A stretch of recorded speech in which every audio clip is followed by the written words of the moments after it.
Hey everybody, it's your girl Pajama Life. And today we're watching Unfrosted and the Tiger's Apprentice.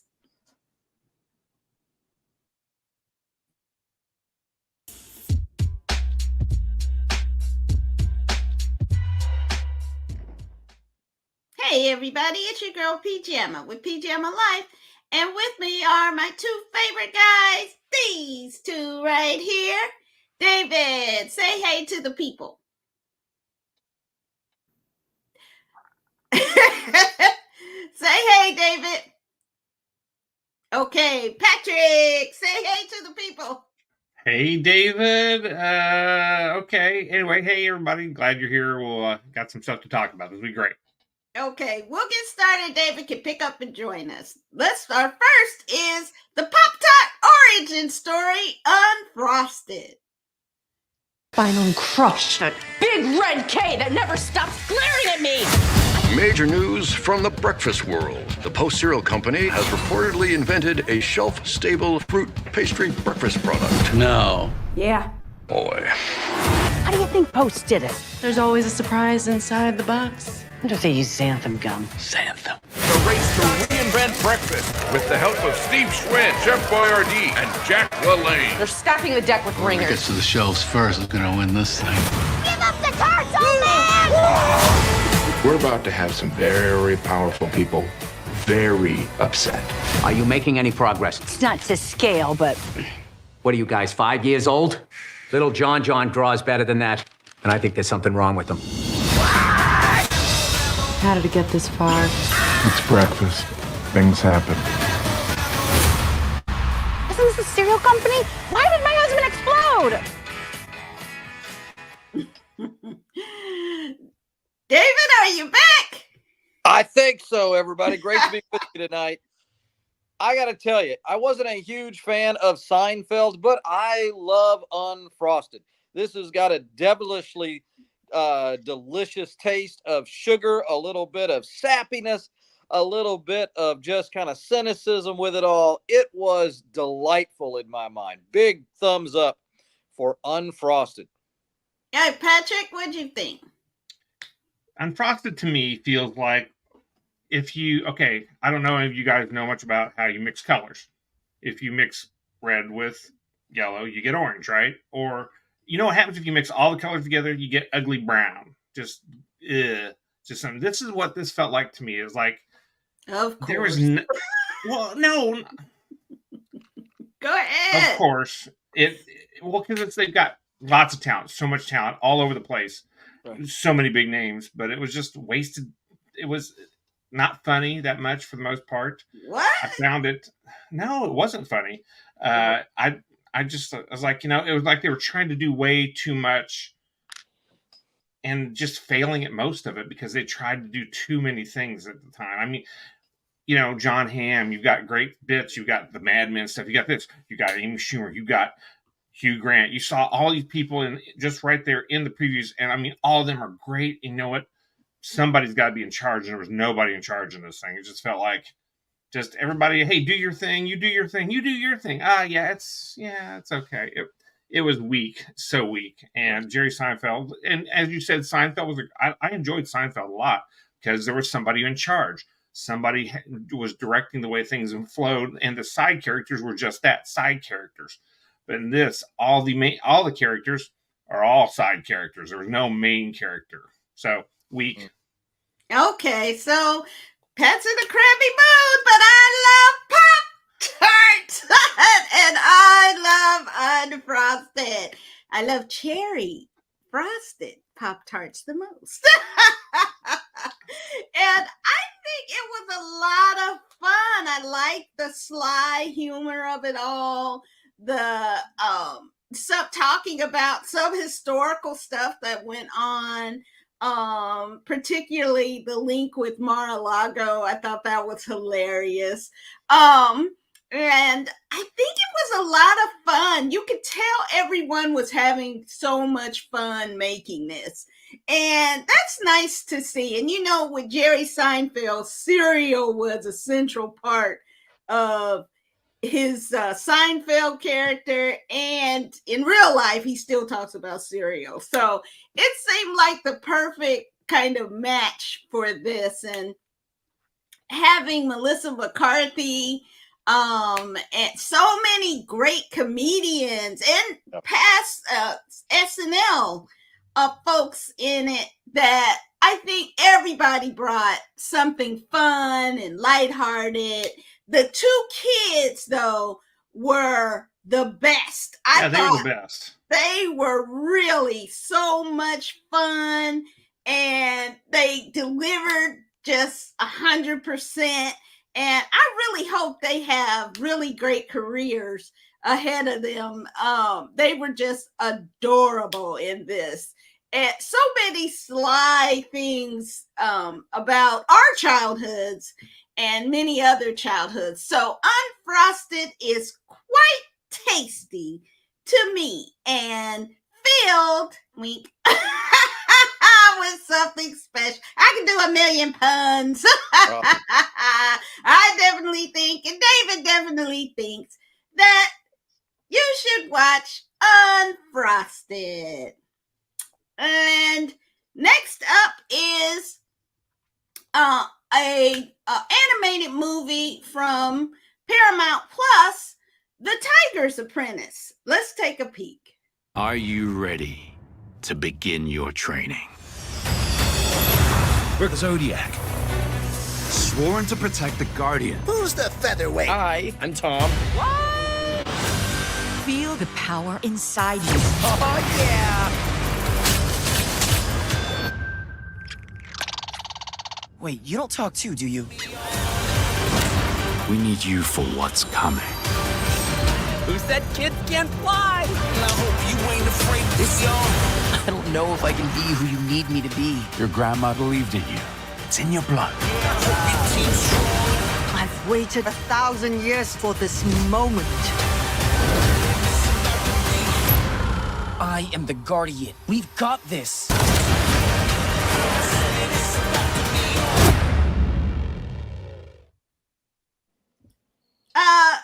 I don't know. Patrick, what did you think of The Tiger's Apprentice? It was meh. I mean, it wasn't terrible. I mean, I'm sorry, it wasn't terrible. It wasn't. It felt like Saturday morning fare to me. It wasn't a 2-hour movie feel. It felt like, half hour. You could have broke that into 4 half-hour increments and put it on Saturday mornings for like when we were kids. It was good. The animation was fine. I mean, it seems to be kind of trendy thing to like let's explore these other cultures as much as we can. So it wasn't bad. I mean, it was 4 out of 10 is what I'd say. It wasn't next. David, what did you think of The Tiger's Apprentice? I actually enjoyed it. One of the things about this, set in San Francisco with the magic, one of my favorite movies of all time, guilty pleasure, maybe, Big Trouble in Little China. Oh Lord, that Big Trouble in Little China. So good. So good. The villainous at the beginning of it, and kind of like raising like, oh, I had this David Lopan, the Godfather, yes, of Little China kind of feel. So that kind of hooked me. I mean, it was a bit of the same, it's the kind of hero's journey story that we're used to. But because of that beginning, it grabbed me. It was good. It wasn't like monumentally great, but it was a fine, fun little kind of Saturday. It was a perfect Saturday morning cartoon kind of deal. So, but there was that beginning with the villain, man. It brought me back to Big Trouble in Little China. And so I might have been watching it through that lens, but I did enjoy it. It was fun. And this is based on a book. I think it's Lawrence Yao, I think. And so it has like a literary underpinning to it. I thought it was fun. I thought the animation was really beautiful. I thought that it was an interesting story, not something that kind of I've ever really thought about the Chinese horoscope and the characters with it.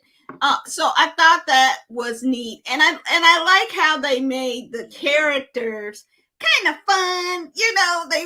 All of them weren't so serious. I think the pig was, I said so many pig jokes to the pig, and I'm always 100% for anything with Michelle Yeoh and Sandra Oh and Henry Golding. I was like, yeah. And I thought it was just something light and easy and fun. And this is for kids. There weren't any kind of sly negative adult kind of things in it that sometimes movies do for kids now. But it's perfectly appropriate fare for the whole family. So, and with kids getting out of school for the summer, this is something that is entertaining for them. So it might not be for every adult, but I bet a bunch of kids would really enjoy The Tiger's Apprentice. Now, out of the two, which did you think is better? I don't even know if we should ask Pat this, but David, which ones did you think was the better of the two? They're so diametrically opposed. I mean, this is, so it's really, I will go with The Tiger's Apprentice by a whisker to keep up by a whisker. Good one, David. I liked Unfrosted. I really had a fun time. I wasn't expecting anything from it, and then laughed the entire time with some of the puns. So, but I really enjoyed The Tiger Apprentice as well. So, yeah, it was just a sprinkle ahead for me for Unfrosted. Patrick. Well, what I thought was that Unfrosted was just weak. The Tiger's Apprentice was better than Unfrosted by a lot. I mean, that's a low bar. I mean, for me. So there you go. Okay, so it looks like Unfrosted wins. I don't know this new math. This crazy math. It's new math.